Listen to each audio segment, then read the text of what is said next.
কৃষ্ণ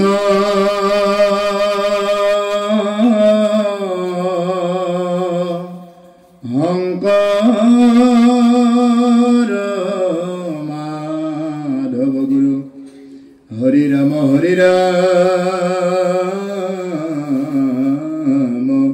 ৰাম ৰাম কৃষ্ণ শংকৰ মাধৱ গুৰু Hari Ram Ram Ram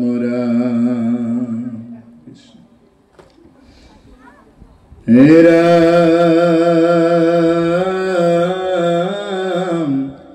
নিগাৰতি hook শুনি অকণি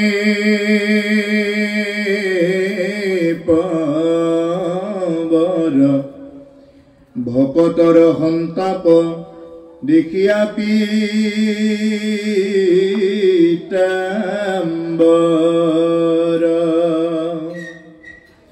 ভৈলন্তয়া কুল কৃষ্ণ জগত জনক কমল নয়ন ভৰি বহ লোতক এৰাম পিত বস্তে মুচি মুখ তেজিয়া নিশ্বাস স্নেহে উদ্ধৱক ধৰি বুলিলা আশ্বাস তিজি চিন্তা চিত থিৰ কৰাম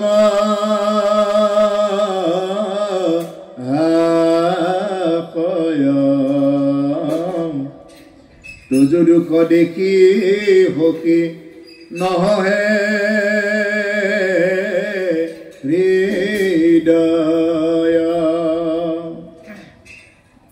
কৃষ্ণ আজিৰ এই ঐতিহাসিক ৰণুৱা পুখুৰী পাৰত উপস্থিত থকা মোৰ গুৰুতুল্য বাপ বান্ধৱ পাইমাতৃ সমস্ত জনা আজিৰ এই যি অধ্যায় চলি আছে এয়া হ'ল একাদশ স্কন্ধ কৃষ্ণ উদ্ধৱ সংবাদৰ এয়া পদৰ কথাখিনি ইয়াৰ আগৰ স্কন্ধত ভগৱন্ত কৃষ্ণ যেতিয়া বৈকুণ্ঠলৈ যাবলৈ ওলাইছে তেওঁৰ প্ৰিয় সখা প্ৰিয় বান্ধৱ উদ্ধৱে এই কথাটো বুজি পাইছে যে ভগৱানৰ লগত একেলগে থাকি কি হৈ গৈছে উদ্ধৱ ভগৱানৰ দৰেই হৈ উঠিছে ভগৱানৰ লগত একেলগে থাকি ভগৱানে কেতিয়া খাব কেতিয়া শুব কেতিয়া তেওঁ বৈকুণ্ঠগামী হ'ব এই গোটেইবিলাক উদ্ধৱৰ নখ দৰ্পণত আছে গতিকে সেইকাৰণে উদ্ধৱে কি কৰিছে প্ৰাণৰ সখী বা প্ৰাণৰ বান্ধৱ এই উদ্ধৱে ঈশ্বৰ কৃষ্ণৰ ওচৰত কেৱল আকুলভাৱে নিবেদন কৰিছে প্ৰভু তুমি মোকো লৈ যোৱা ক'ত লৈ যোৱা তুমি যিহেতু যাবাগৈ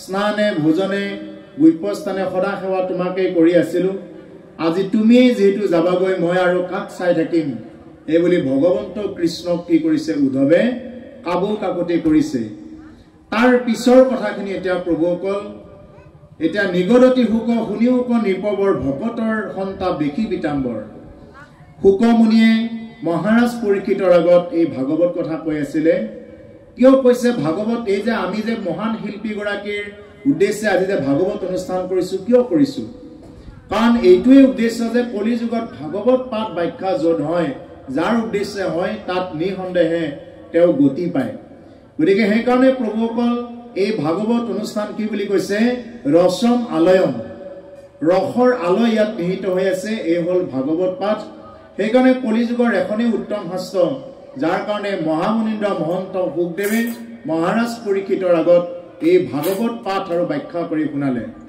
কিয় শুনালে তেওঁ এটা যজ্ঞ কৰিব পাৰিলেহেঁতেন তেওঁ পূজা কৰিব পাৰিলেহেঁতেন অন্য একো নকৰি কেৱল মাত্ৰ হৰি নাম কৈ শুনালে অৰ্থাৎ মৃত্যুমুখী পৰীক্ষিতক অমৃতলৈ গমন কৰালে মহাৰাজ পৰীক্ষিত আছিল মৃত্যুমুখী লোক আমিও সেই মৰিবৰ কাৰণে গৈ আছোঁ প্ৰভুসকল আমিও সেই 7টা দিনে সোম মঙ্গল বুধ বৃহস্পতি শুক্ৰ শনি ৰবি এই 7টা বাৰৰ ভিতৰতে আমি মৰিবৰ কাৰণে গৈ আছোঁ কিন্তু ৰজা পৰীক্ষিতে জানিছিল যে তেওঁ অহা 7 দিনৰ ভিতৰত মৰিব আমি নাজানো কোনটো 7 দিনত মৰিম আমি কিন্তু সেইটো নাজানো সেইকাৰণে প্ৰভুসকল মহামুনীন্দ্ৰ মহন্ত শুকদেৱে মহাৰাজ পৰীক্ষিতক সেইকাৰণে ভাগৱত কথা ক'লে কৈছে যে শুনিওক নিপবৰ ভকতৰ সন্তাপ দেখি পিতাম্বৰ এটা ভকতৰ যেতিয়া সন্তাপ দুখ বেদনা দেখিছে ভকতৰ দুখ কিহত বোলে তুমি মুকু লৈ যাব লাগে ও যমুনাৰ বালিতে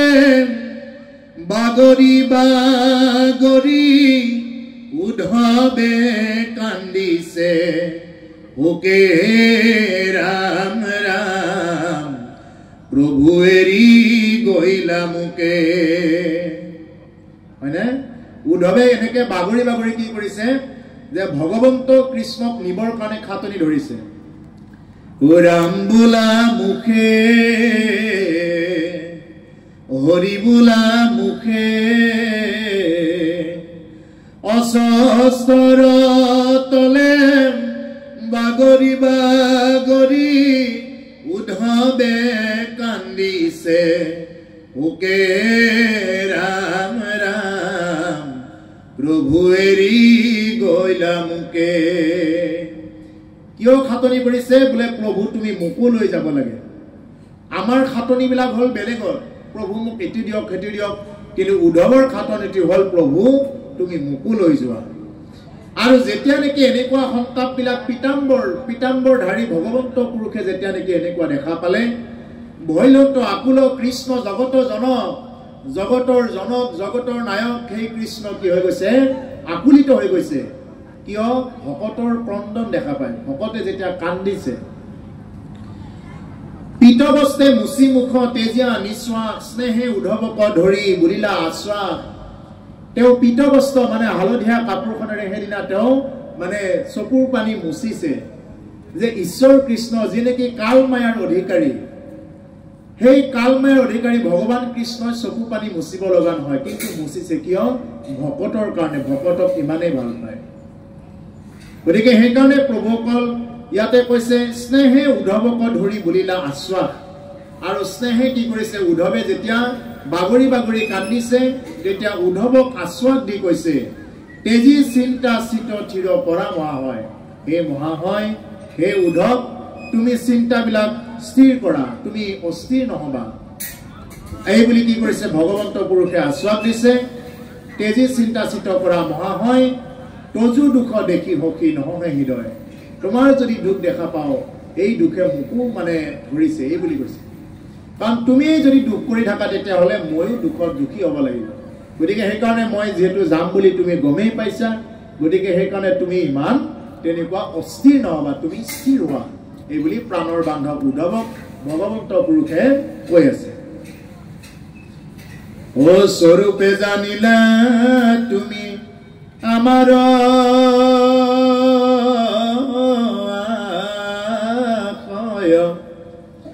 বংশক সংহৰিয়াবে চলিও নিশ্চয় এৰাম সাধিলো উদ্ধৱ দেৱ তাৰ যত কাজ নথাকিবই ঠাইত তোমাত কি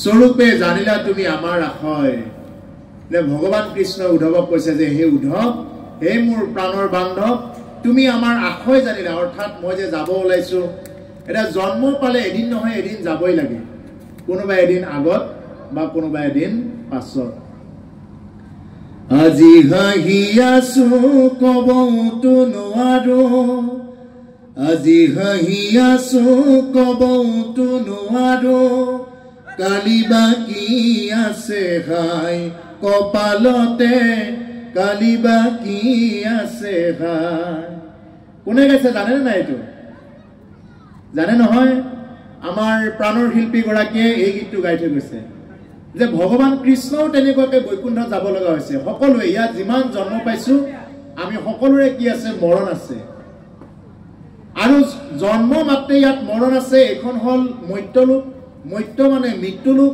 এই মৃত্যুলোকত যিয়ে জন্ম পায় তেওঁৰ যেহেতু মৃত্যু আছে গতিকে সেইকাৰণে প্ৰভুসকল প্ৰাণৰ শিল্পীগৰাকীয়ে সেইকাৰণে কৈছে আৰু কৈছে হাতৰুৱে গুণ বখানিব বংশ কুটুমে চকুলো টুকিব আৰু ঘূৰি নাহো বুলি আৰু ঘূৰি নাহো বুলি পিৰালিৰ চুকতে আয়ে কান্দি ৰব পিৰালিৰ চুকতে আয়ে কান্দি ৰব সোনকে নি গল বুলি মোৰ মনায় সোনকে নি গল বুলি অৰ্থাৎ হাতৰুৱে গুণ বখানিব কিয় বখানিব আৰু ঘূৰি নাহো বুলি আমি যদি মৰাৰ পিছত যদি একমাহমান থাকি আকৌ ঘূৰি আহিম বুলি যদি এইটো জানে তেতিয়াহ'লে কিন্তু হাতৰুৱে গুণ নবখানিব হাতৰুৱে গুণ বখানিব এই কাৰণেই যে মৰাৰ পিছত আৰু ঘূৰি নাহো বুলি গতিকে সেইকাৰণে প্ৰভুসকল আপুনি যিমানেই যি কৰি নেদেখুৱাওক কিয় যিমানেই আপুনি ভাল কাম কৰি নেদেখুৱাওক কিয় আপোনাৰ গুণ কেতিয়া হ'ব যেতিয়া নেকি এই দুনিয়াৰ পৰা যেতিয়া গুচি যাব গতিকে সেইকাৰণে প্ৰভুসকল এতিয়া উদ্ধৱে এই কথাখিনি জানিছে যে ভগৱান কৃষ্ণ এই দুনিয়াৰ পৰা যাবগৈ সেইকাৰণে উদ্ধৱে এনেকুৱাকৈ কান্দিছে আৰু ভগৱন্ত পুৰুষে তেওঁক আশ্বাস দিছে যে হে সখী যে তোমাৰ সেই দুখ দেখা পাই মোৰ আজি হৃদয় কি হৈ আছে দহি আছে বুলি কৈছে ৰাম স্বৰূপে জানিলা তুমি আমাৰ আশয় বংশক সংহৰি আবে চলিও নিশ্চয় এৰাম সাধি লৈও ধব দেৱতাৰ যত কাজ নথাকিব এই ঠাইত তোমাত কি বাজ গতিকে স্বৰূপে জানিলা তুমি আমাৰ আশয় হে উদ্ধৱ তুমি স্বৰূপে আমাৰ আশয়বিলাক তুমি গম পালা আমি কি কৰিম কি হ'বগৈ এই গোটেইবিলাক আশয় তুমি যিহেতু বুজি পাইছা বংশক সংহৰি আবে চলিব নিশ্চয় যেহেতু আমাৰ যদু বংশ ধ্বংস কৰিলোঁ বংশ সংহাৰ হ'ল গতিকে আমি এই বংশ সংহাৰ হোৱাৰ পিছতে আমি যাব লাগিব বুলি কৈছে এৰাম দ্বাৰকা নগৰ সাগৰত যাইবে তল মই গ'লে লোকত মিলিবে বিমংগল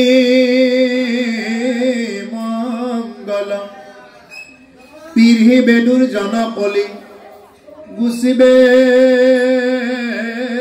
আচাৰ শুইবে অধৰ মটৰতি যতে প্ৰজাৰ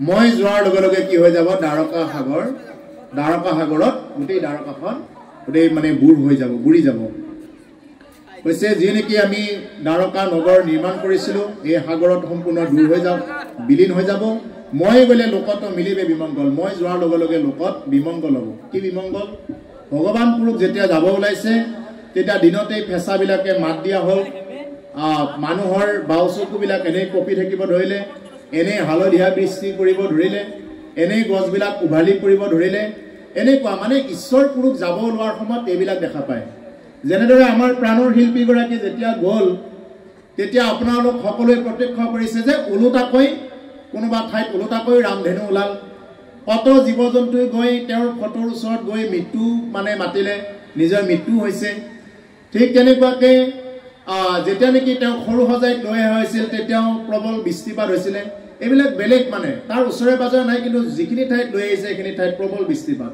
আমি কিবাকৈ সেইখিনি মানে জালুকবাৰী পাৰ হৈছিলোঁ সেইদিনা গতিকে সেইকাৰণে প্ৰভুসকল এই যিমানখিনি যি হয় এই প্ৰাণৰ শিল্পীগৰাকীৰ ক্ষেত্ৰতো ঠিক তেনেকুৱা আমি পৰিঘটনা কিছুমান দেখিবলৈ পাইছোঁ এই যে বান্দৰেনো কেতিয়াবা গৈ তাতে ৰখি থাকেনে এই যে ষাঁড় গৰুৰ ওচৰত মানুহ যাবই নোৱাৰে যি ইমান খঙাল কিন্তু তথাপি মানে সেই ষাঁড় গৰু মানে প্ৰাণৰ শিল্পীগৰাকীৰ ওচৰত গৈ কি কৰিছে তাতে একদম ধুনীয়াকৈ তাতে চকুলো মানে বগৰাই আছে কেৱল চকু পানী ঢুকিছে এনেকুৱা বিভিন্ন প্ৰকাৰৰ চৰাই চিৰিকটিৰ পৰা এইবিলাক বস্তু আমি দেখা পালোঁ কিয় যেতিয়া নেকি এনেকুৱা ধৰণৰ মহান মানুহবিলাক মহান সন্তবিলাক যেতিয়া নেকি গুচি যায় দেশৰ পৰা তেতিয়া এনেকুৱা ধৰণৰ কিছুমান কাম হয় আজি ভগৱান কৃষ্ণও যেতিয়া যাব ওলাইছে তেতিয়াও এই বস্তুবিলাক হৈছে এনেই গছবিলাক উভাৰি পৰিছে এনেই হালধীয়া বৰষুণ দিছে এনেই মানুহৰ মানে চকুৰ পৰা চকুৰ পানী বৈ থকা হ'ল এইবিলাক বিভিন্ন প্ৰকাৰৰ মানে যিবিলাক অমংগলীয়া চিন এই অমংগলীয়া চিনবিলাক আহি এইটো ধৰা দিয়ে দ্বাৰকা নগৰ সাগৰত যাইবে তল বুলি কৈছে মই যোৱাৰ লগে লগে দ্বাৰকাখন সাগৰত তল যাব আৰু লোকত বিমংগল হ'ব মানুহৰ মাজত গোটেই বিমংগল হ'ব হাহাকাৰ লাগিব পিৰিবে দুৰ্জন কলি গুচিবে আচাৰ দুৰ্জন কলিয়ে কি কৰিব পীড়া কৰিব কাক প্ৰজাবিলাকক পীড়া কৰিব শোষণ কৰিব আৰু গোটেই আচাৰবিলাক কি হৈ যাব দূৰ হৈ যাব হুইবে অধৰ্মত ৰতি যতেক প্ৰজাৰ আৰু গোটেই প্ৰজাবিলাকৰ মই যোৱাৰ লগে লগে অধৰ্মত ৰতি হৈ যাব মই যেতিয়া যাম মই যোৱাৰ লগে লগে কি হৈ যাব প্ৰজাবিলাক অধৰ্মত ৰতি হৈ যাব এই বুলি ভগৱান কৃষ্ণই কাক কৈছে উদ্ধৱক এই কথাখিনি কৈ আছে এৰম তুমি আমি দুয়ো গইলে মিলিবে অনৰ্থ লুপ্ত হইবে জ্ঞান ইটো ভকতিৰ পথ এৰম অধমে পিৰিবে যাইবে লোকয় গতি ভকতি ৰাখি তুমি থাকিও সম্প্ৰতি তুমি আমি যদি দুইটা গুচি যাওঁ তেতিয়াহ'লে কি হ'ব মানে অনৰ্থ হ'ব লুপ্ত হইব জ্ঞান এইটো ভকতিৰ পন্থ যেতিয়া তুমিও যাবাগৈ ময়ো যেতিয়া যাম আমি যদি দুইজনে নোহোৱা হওঁ ভকতিৰ পন্থটোৱেই নোহোৱা হৈ যাব গতিকে সেইকাৰণে ঈশ্বৰ কৃষ্ণই উদ্ধৱক আশ্বাস দি কৈছে যে হে উদ্ধৱ যে মই গ'লেও কিন্তু তুমি যাব নোৱাৰা নহ'লে ইয়াত ভকতিৰ পন্থ ধৰ্মৰ পথটো নষ্ট হৈ যাব অধৰ্মে পিৰিবে যাইবে লোক অধগতি আৰু অধৰ্মই কি কৰিব পীড়া কৰিব শাসন কৰিব শোষণ কৰিব ভকতিক ৰাখি তুমি চলিও সম্প্ৰতি গতিকে প্ৰভুসকল আজি যি নেকি উঠি অহা উদীয়মান ক্লাববিলাকে যি নেকি ভাগৱত অনুষ্ঠান আয়োজন কৰিছে মই এইটোৱেই নহয় এনেকুৱা মহান শিল্পীগৰাকীৰ এই অনুষ্ঠান এওঁৰ লগত সংগতি ৰখা অনুষ্ঠান ভালেকেইটা কৰিছোঁ তাতে উঠি অহা প্ৰজন্মবিলাকে ভাগৱত অনুষ্ঠান পাতিছে অন্ততঃ 1 ঘণ্টা 2 ঘণ্টা 1.5 ঘণ্টা আধা ঘণ্টাই হওক অন্ততঃ এই যে ভাগৱত অনুষ্ঠান আয়োজন কৰিছে এইটো হ'ল আমাৰ কাৰণে এটা পৰম এটা ভাল লক্ষণ গতিকে কিয় ভাগৱত পাঠ যদি হয় যি স্থানত ভাগৱত পাঠ হয় সেই ঠাই পবিত্ৰ হয় অতি পবিত্ৰ অতি পুণ্যশালী হয় তাতে ৰণুৱা পুখুৰী পাৰ ঐতিহাসিক বুলি আপোনালোকে কৈছে যদিও মই ইয়াৰ হিষ্টৰীটো সম্পূৰ্ণ মই জানি লোৱা হোৱা নাই তথাপি ঐতিহাসিক বুলি এটা দিছে যেতিয়া ইতিহাসৰ লগত জড়িত থকা হ'ব গতিকে ইতিহাসৰ লগত জড়িত থকা এটা পুখুৰী পাৰত এনেকুৱা যে ভাগৱত অনুষ্ঠান আপোনালোকে ক্লাবে যে এনেকুৱা আয়োজন কৰিছে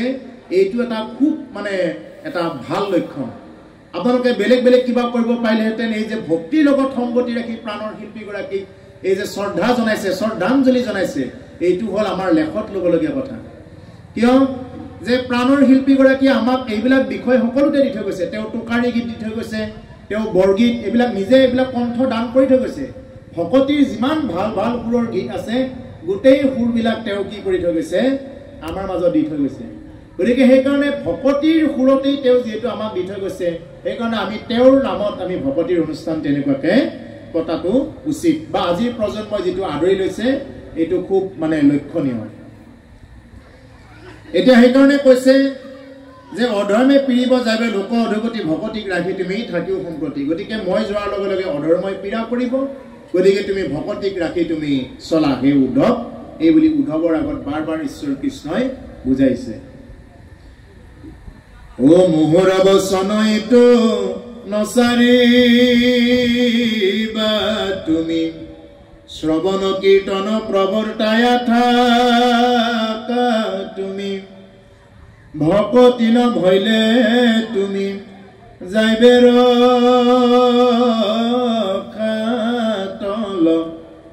মোৰ আজ্ঞা পালিয়া ৰহিও মখাবল আৰু আজিৰ দৰে এনেকুৱা যদি ভাগৱত অনুষ্ঠান যদি কোনেও নাপাতে যদি এনেকুৱা কৃষ্ণ কথা যদি কোনেও নলয় বা নাম নলয় তেতিয়াহ'লে দেখিব পৃথিৱীত অশান্তি আহোঁতে বৰ বেছি সময় নালাগে অৰ্থাৎ আপোনাৰ হবৰ দৰে সন্তসকলে মাজে সময়ে এনেকুৱাকৈ কৃষ্ণ কথা আলোচনা কৰে, কৃষ্ণ কথা শুনে। এতিয়াও সৎ মানুহ পৃথিৱীত জীয়াই আছে কাৰণে এই পৃথিৱীখন স্থিৰ হৈ আছে, নহ'লেতো এই পৃথিৱী কেতিয়াবাই অস্থিৰ হৈ গ'লহেঁতেন। আজিও যে শস্য পাই আছো অকণমান হ'লেও, আজিও শস্য মৎস্য এইবিলাক যে আছে, এইবিলাক কিহৰ কাৰণে? আজি কি হৈ আছে? আজিও নিশ্চয় সাধু মহাত্মা আজিও আছে, যাৰ কাৰণে আছে। নহ'লে সাগৰে পাৰ ভাঙি এইবিলাক বুঢ়াই দিওঁতে বৰ বেছি সময় নালাগে, কিন্তু সাগৰেও পাৰ ভাঙি বুঢ়াই দিয়া নাই। কিয়? আজি ইয়াত ভকতসকল আছে। আপোনাৰ হবে যি নেকি এনেকুৱা অনুষ্ঠান আয়োজন কৰিছে, এনেকুৱা অনুষ্ঠান আয়োজনৰ দ্বাৰাই এইটো চিহ্নিত হয় যে কৃষ্ণ ঈশ্বৰ ভক্তি, এই ঈশ্বৰ ভক্তিৰ দ্বাৰাহে এটা অঞ্চল, এখন দেশ বা এখন ধৰা সুস্থ সুন্দৰভাৱে কি কৰিব পাৰে? থাকিব পাৰে। গতিকে সেইকাৰণে কৈছে মোৰ বচনিটো নচাৰিবা তুমি। উদ্ধৱ, তুমি যদি যোৱা, ভকতি কৰা মানুহে যদি নহয়, গোটেইবিলাক ৰসাতলে যাব। যদি তুমিও যোৱা ময়ো যাওঁ, তেতিয়াহ'লে ইয়াত একোৱেই নাথাকিব। শ্ৰৱণ কীৰ্তন প্ৰৱৰ্তাই থাকা তুমি। তুমি কি কৰা? শ্ৰৱণ আৰু কীৰ্তন প্ৰৱৰ্তন কৰি থাকা। শ্ৰৱণ মানে হ'ল কাণেৰে শুনা, কীৰ্তন মানে হ'ল চাপৰি বজোৱা। আমি যদি কৃষ্ণ নাম ৰাম নাম যিমানে আমি শ্ৰৱণ কৰিম, সিমানে আমাৰ ভিতৰৰ মল আৰু বাহিৰৰ মলটো পৰিষ্কাৰ হ'ব। বাহিৰৰ মলটো পৰিষ্কাৰ কৰাৰ কাৰণে বিভিন্ন প্ৰকাৰৰ চাবোন, চেম্পু, ফ্ৰেছ ৱাছ ওলাল, কিন্তু ভিতৰৰ মলটো পৰিষ্কাৰ কৰাৰ কাৰণে এটাই উপায় আছে, এইটো হ'ল ৰাম নাম। প্ৰাণৰ শিল্পীগৰাকীয়ে গাইছে, ও ৰাম নাম নামেই গংগাৰ জল, ও হৰি নাম ভকতি সাধন, বয়াহে বৈকুণ্ঠৰ পৰা কি ঐ ৰাম, বয়াহে বৈকুণ্ঠৰ পৰা।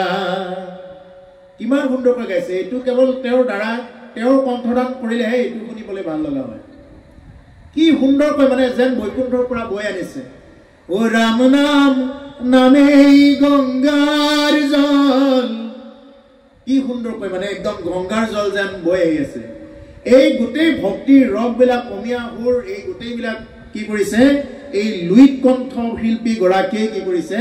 তেওঁ আমাৰ মাজত এইবিলাক কণ্ঠদান কৰি দি থৈ গৈছে।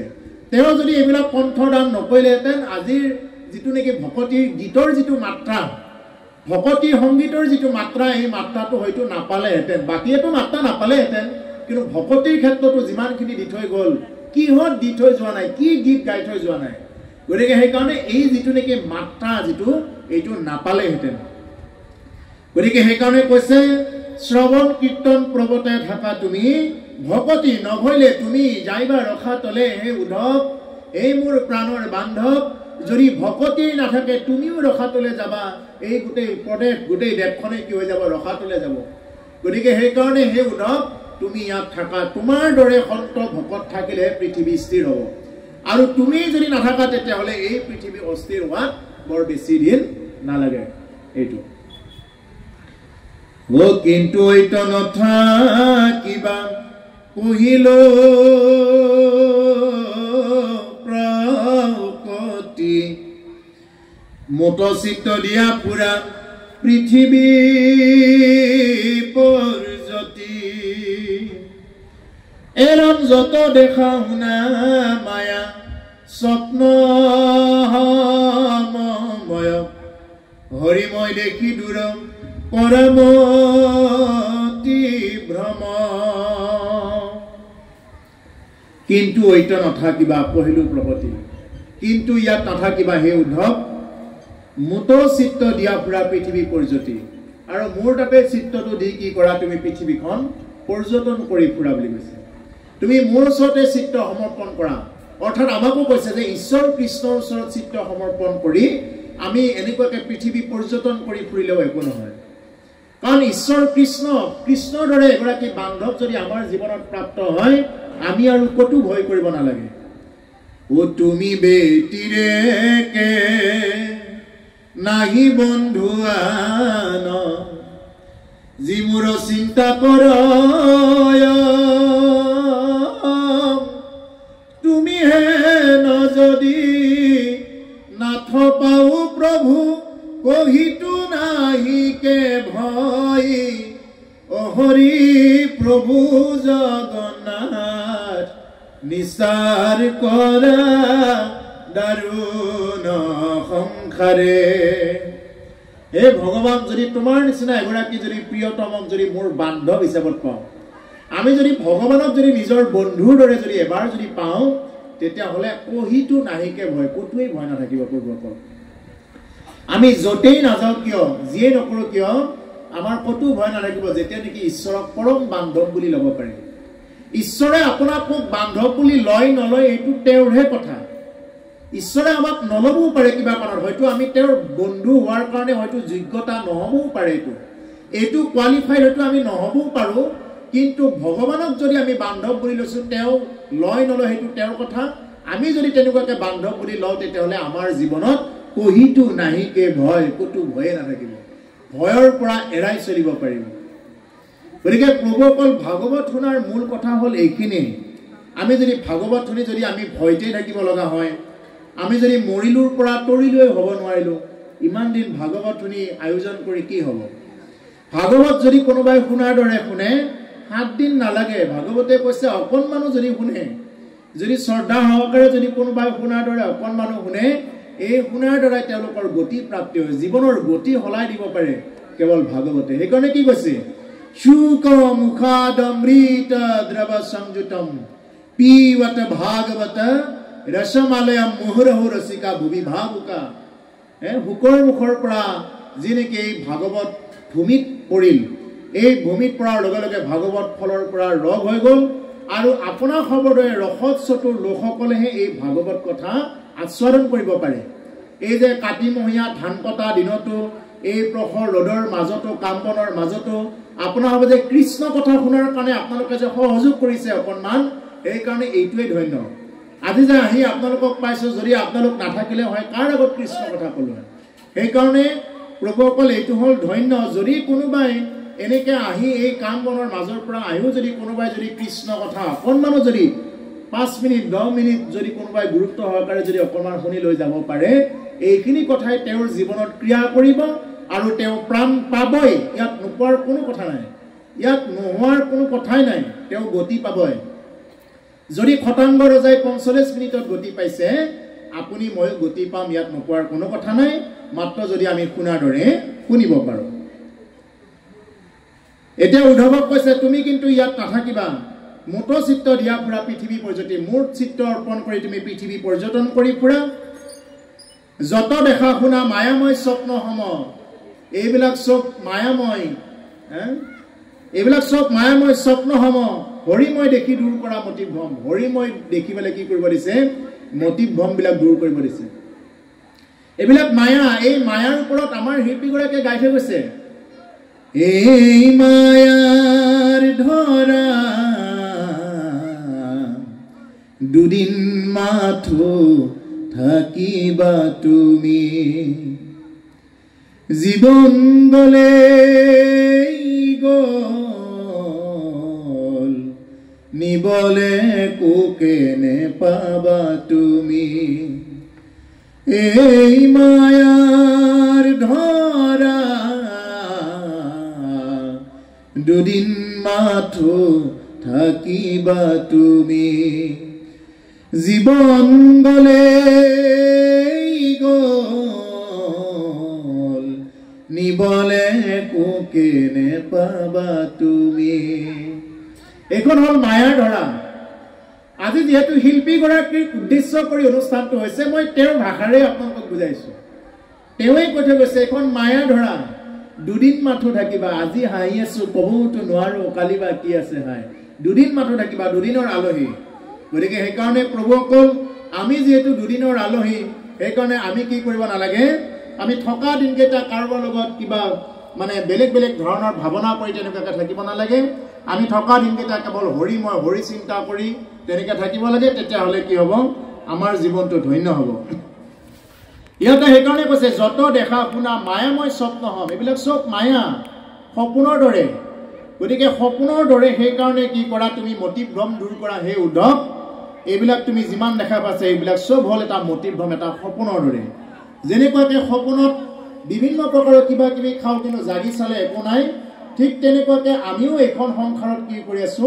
ইয়াত কেৱল সপোনৰ নিচিনাকৈ পুত্ৰ ভাৰ্যাবিলাক লৈ আছো, যদি আমি ভকতিৰ চশমাযোৰ লগাই চাওঁ যদি জাগি চাওঁ একো নাই এইকাৰণে জুবিন গাৰ্গে কৈছে লোৱা লোৱা আৰু লোৱা একো নাই এই বুলি সেইকাৰণে এই গীতটোত কৈছে ও জ্ঞান কৰ্ম ভকতি কহিলো কৰি ভেদ ভকতি পৰম পন্থ দিলু পৰিচ্ছেদ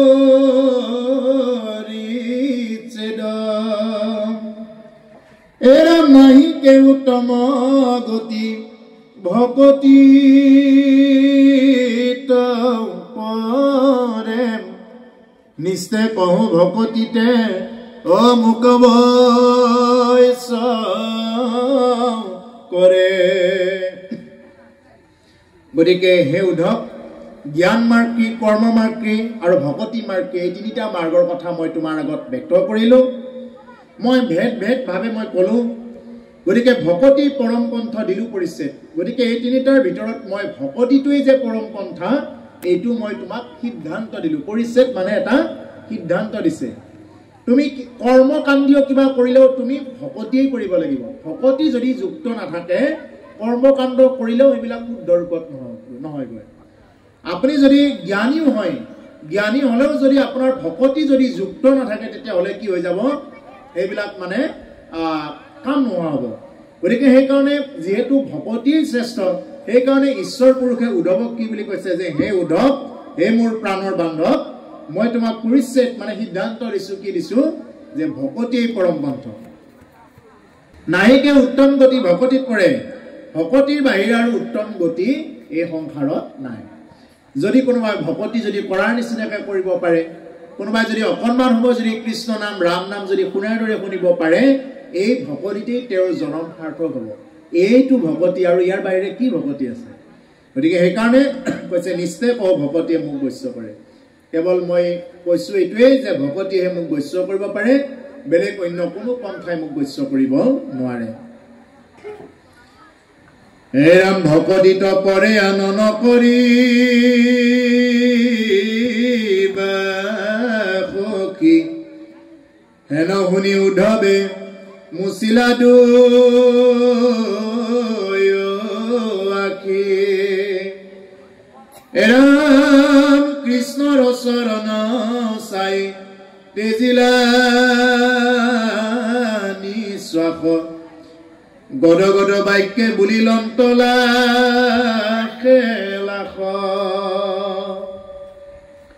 ভকতিত পৰে আন নকৰিবা সখী হে সখী যে ভকতিৰ বাহিৰে আৰু বেলেগ আন একো নকৰিবা বুলি কৈছে ভকতিৰ বাহিৰে আৰু বেলেগ কৰাৰ একো কথাই নাই ভকতি কৰিলেই চব মুকুতি হ'ব হেন শুনি উদ্ধৱে মুচিলা দুই আখি এই কথাখিনি শুনি যেতিয়া ভগৱানৰ পৰা সাক্ষাতে শুনিছে এই কথাখিনি তেতিয়া উদ্ধৱে কি কৰিছে চকুৰ পানী টুকিছে কৃষ্ণৰ চৰণ চাই তেজিলা নিশ্চয় গদ গদ বাক্যে বুলিলে লাখেলা আৰু কৃষ্ণৰ চৰণ দুখানি চাই উদ্ধৱে কেৱল চকু পানী টুকিছে ইমান চকু পানী টুকিছে আমি কিয় চকু পানী টুকো আমি যে ভগৱানৰ ওচৰত যে চকু পানী টুকো প্ৰভু বোলে ধনং দেহি বিদ্যাং দেহি পুত্ৰং দেহি মনোৰমা ভাৰ্যাং দেহি কেৱল দেহি আৰু দেহি দিয়ক আৰু দিয়ক মোক পুত্ৰ লাগে মোক ভাৰ্যা লাগে মোক ধন লাগে ইটো লাগে সিটো লাগে আমি কি পাইছো এইটোক লৈ আমি সন্তুষ্ট নহয় আমি কি পোৱা নাই এইটোক লৈ আমি বিৰাট অসন্তুষ্ট সেইকাৰণে প্ৰভুসকল ইয়াতে উদ্ধৱে কান্দিছে কিয় ভকতি পাবৰ কাৰণে কান্দিছে উদ্ধৱে আৰু আমি কান্দো কিয় আমাক বোলে এইটো লাগে সিটো লাগে গতিকে আমাৰ প্ৰভুসকল এইটোৱেই কথা সেইকাৰণে ভগৱানৰ ওচৰত প্ৰাৰ্থনা কৰিব লাগে যে হে ভগৱান যদি মই জীৱনত কান্দিবই লগা আছে যদি মোৰ জীৱনত চকু পানী ভাতে সমানে হ'ব লগা আছে তেতিয়াহ'লে যাতে তোমাক লৈ মই কান্দিব পাৰো তোমাৰ চিন্তা কৰিহে যাতে মই কান্দিব পাৰো বাকি যাতে সাংসাৰিক মায়ামোহৰ কথা চিন্তা কৰি মই কান্দিব লগা নহয় এই বুলি ভগৱান পুৰুষৰ ওচৰত সদায় প্ৰাৰ্থনা কৰিব এইটো মই অতি ভজন মাৰ্গৰ কথা কৈ আছো প্ৰভুসকল জীৱনত কাৰ দুখ নাই কাৰ কিবা হতাশা নাই কিন্তু ইয়াৰ মাজতো হে ভগৱান যদি মোৰ জীৱনত কান্দিবই লগা আছে মই তোমাৰ চৰণ চিন্তা কৰি যাতে কান্দিব পাৰো তোমাৰ ভকতৰ সংগত যাতে থাকি কান্দিব পাৰো কিন্তু মই যাতে বিষয়ী মায়া মোহ এইবিলাকক লৈ যাতে মই কান্দি থাকিব লগা নহয় প্ৰভু তুমি আপেহে কৃপা কৰা এই বুলি গুৰুসেৱা কৰিব গৈ আমি ঈশ্বৰ কৃষ্ণৰ ওচৰত এইটো বাৰ বাৰ প্ৰাৰ্থনা কৰিব লাগে আৰু উদ্ধৱে এনেকুৱাকে ঈশ্বৰ কৃষ্ণ যাব ওলাওঁতে বাৰ বাৰ কান্দিছে, চকু পানী মচিছে। এতিয়া লাহেকে কৈছে গদ গদ বাক্যে বলিৰন্ত লাখে লাখ। এইবাৰ গদ গদ মাতেৰে উদ্ধৱে এতিয়া শোকত মকমকী হয়। উদ্ধৱে এতিয়া ঈশ্বৰ কৃষ্ণক আকৌ কিবা কব। হে প্ৰাণ বন্ধু মোক বুলিও বুজাই ঋষি সমস্তৰ কিয় একমতি নাই। এৰম কেহু বোলে কৰ্মে কেহু বোলৈ জ্ঞানে গতি। তোমাৰ সন্মত পথ কেৱলে ভকতি। হে প্ৰাণৰ বন্ধু, হে মাধৱ, মই তোমাক এটা কথা সুধিব খোজো। ঋষি সমস্তৰ কিয় একমতি নাই? ঋষিবিলাকৰ কিয় একমতি নাই? নানা মুনি নানা মত। কেহু বোলে কৰ্মে কেহু বোলে জ্ঞানৈ গতি। কোনোবাই কয় কৰ্মকাণ্ডীয় কৰা, কোনোবাই কয় জ্ঞান কাণ্ড কৰা। তোমাৰো সন্মত পথ কেৱলে ভকতি। হে মাধৱ, তোমাৰতো সন্মতি আছিল ভকতিহে, তুমিতো ভকতিহে কৰিব দিছা। কিন্তু তোমাৰ মুখৰ পৰা যি ব্যক্ত হৈছে এইটো বেদ। গতিকে সেইকাৰণে হে প্ৰভু, মোৰ এইটো খোকোজা আছে। আমি এতিয়া জ্ঞান পন্থত শ্ৰেষ্ঠ বুলি ক'ম নে কৰ্মত শ্ৰেষ্ঠ বুলি ক'ম নে ভকতি শ্ৰেষ্ঠ বুলি ক'ম? তুমি মোক পৰিচ্ছেদ দিয়া, এই বুলি কৈছে।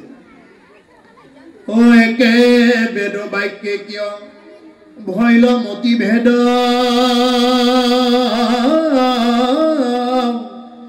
কিংকৰৰ কেশৱ ক্ষয় কৰাছে দম। এৰামনাদীশ্বৰ তুমি শিৱ সৰ্বজান।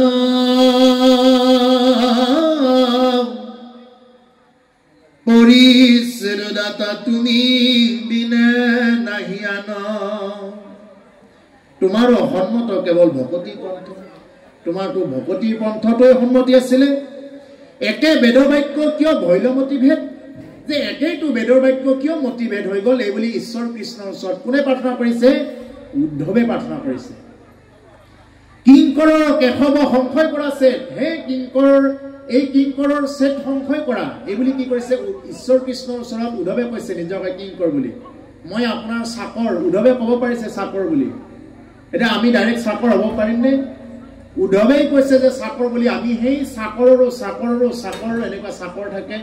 গতিকে প্ৰভু তুমি যাতে তেনেকুৱা কিংকৰ কিংকৰ কৰি দিয়া, এইটো আমি ঈশ্বৰৰ ওচৰত সদায় প্ৰাৰ্থনা কৰিব লাগিব। কিংকৰৰ কেশৱ সংশয় কৰা ছেদ। অনাদি ঈশ্বৰ তুমি শিৱ সৰ্বজান। তুমিতো অনাদি ঈশ্বৰ, তুমি শিৱ, তুমি জ্ঞানী, তুমি সৰ্বজান।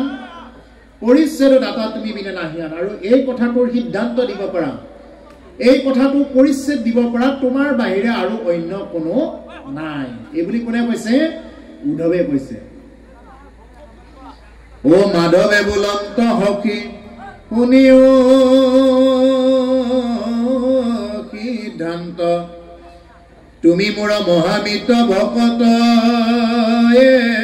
একান্ত। পূৰ্ব প্ৰলয়ত নষ্ট ভৈল বেদ বাণী। কহিলো ব্ৰহ্মাত্ময়ী উধাৰিয়া আদি। মাধৱে কৈছে উদ্ধৱৰ আগত, হে সখী সিদ্ধান্ত শুনা। তুমি মোৰ মহামিত্ৰ একান্ত ভকত। তুমি মোৰ মহামিত্ৰ আৰু লগতে তুমি মোৰ একান্ত ভকত। একতেই অন্ত থকা তুমি হলা মোৰ প্ৰিয় ভকত।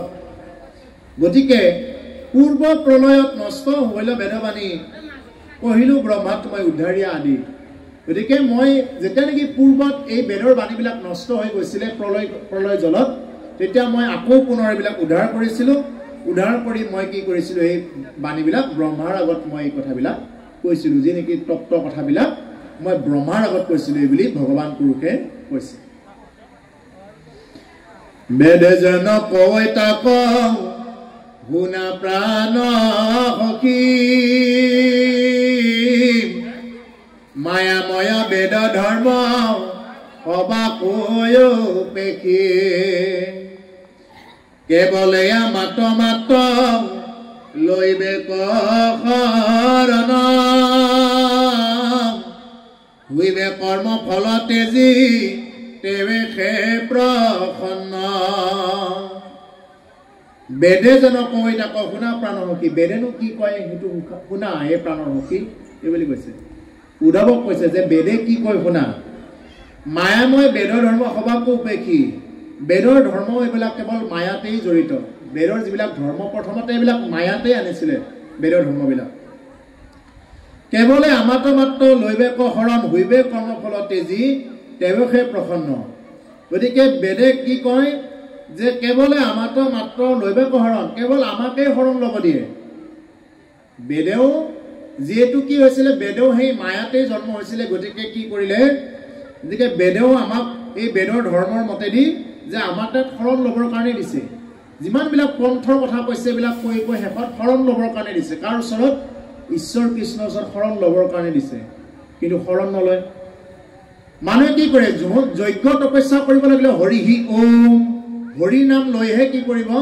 যজ্ঞৰ মন্ত্ৰ মাতিব যজ্ঞৰ মন্ত্ৰ কেনেকে শুদ্ধিকৰণ কেনেকে কৰিব ওম পবিত্ৰ হও পবিত্ৰ বা সৰ্বাৱস্থান গতো পিবা য় স্মৰেত পুণ্ডৰীকাক্ষং সবাৰ্হ্যন্তৰং সুচিহি এই বুলিয়েতো হুচি কৰাব অৰ্থটো কি কৈছিলে আমাৰ মানুহৰ বিশ্বাস যে কোনোবাই যদি এনেকে কৈ অকণমান পানী মাৰি দিয়ে একদম আমাৰ মূৰত যদি মাৰি দিয়ে খুব বিশ্বাস যে এই বাপ দেৱে পানী মাৰি দিছে দেৱে পানী মাৰি দিছে আমি একদম অপবিত্ৰৰ পৰা পবিত্ৰ হৈ গলো এনেকুৱা ধৰণৰ চিন্তাধাৰা কিন্তু অৰ্থটো কি কৈছিলে ওম অপবিত্ৰ হও পবিত্ৰ বা তুমি অপবিত্ৰ হোৱা বা পবিত্ৰ হোৱা সৰ্বাৱস্থান গতো পিবা তুমি যি অৱস্থাতে নাথাকা কিয় য় স্মৰেত পুণ্ডৰীকাক্ষ তুমি পুণ্ডৰীকাক্ষ প্ৰভু ভগৱন্ত কৃষ্ণক স্মৰণ কৰা সবাৰ্হ্যন্তৰং সুচি তেতিয়াহে তুমি বাহিৰে ভিতৰে সুচি হবা নহলে তোমাক কোনোবাই পানী মাৰি সুচি কৰিব নোৱাৰে কিন্তু আমাৰ মানুহৰ কি আমাৰ মানুহৰ কথা হ'ল যে কোনোবাই অলপমান অপবিত্ৰ হও পবিত্ৰ বা বুলি পানী মাৰি দিছে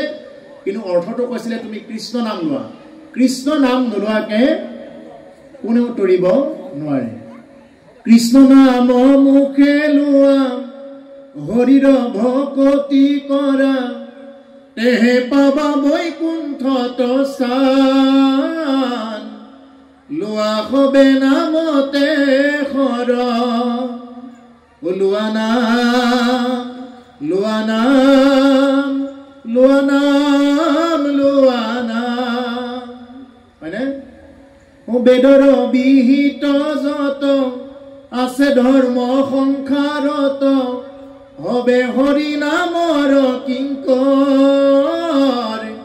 লোৱা হবে নামতে শৰণ কোনে গাইছে এইটো জুবিন গাৰ্গ ডাঙৰীয়াই গাইছে এইটো কণ্ঠদান তেওঁৱে কৰিছে গতিকে আমি আমাক ক'ত শৰণ ল'ব দিছে কেৱল নামত শৰণ কিন্তু মানুহে নামত বিশ্বাস নকৰে প্ৰভু অকল নাম ল'ব লাগে ধান কাটোতে ধান মাৰোতে ভাত ৰান্ধোতে কৰবাত যাওঁতে কাপোৰ ধোতে বজাৰত যাওঁতে য'তেই নহওক যদি নাম লোৱা যায় বিশ্বাস ৰাখক নাম যদি লোৱা যায় আপোনাৰ ইহজনম আৰু পৰজনমত যি বিদ্যা লাগে প্ৰভু ভগৱন্তই কৃপা কৰিবই কৰিব খালি 24 ঘণ্টাৰ ভিতৰত অন্তত 24 মিনিট এক জায়গাত বহি নাম জপ কৰাৰ অভ্যাস কৰক কৃষ্ণ নাম ৰাম নাম হৰি নাম মাধৱ যাদৱ বা গুৰুৰ মাধ্যমত যি নাম প্ৰাপ্ত হৈছে এই নাম জপ কৰক নামেহে তৰাব নামৰ বাহিৰে আৰু কলিৰ যুগত অন্য কোনো পন্থই আপোনাক গতি দিয়াব নোৱাৰে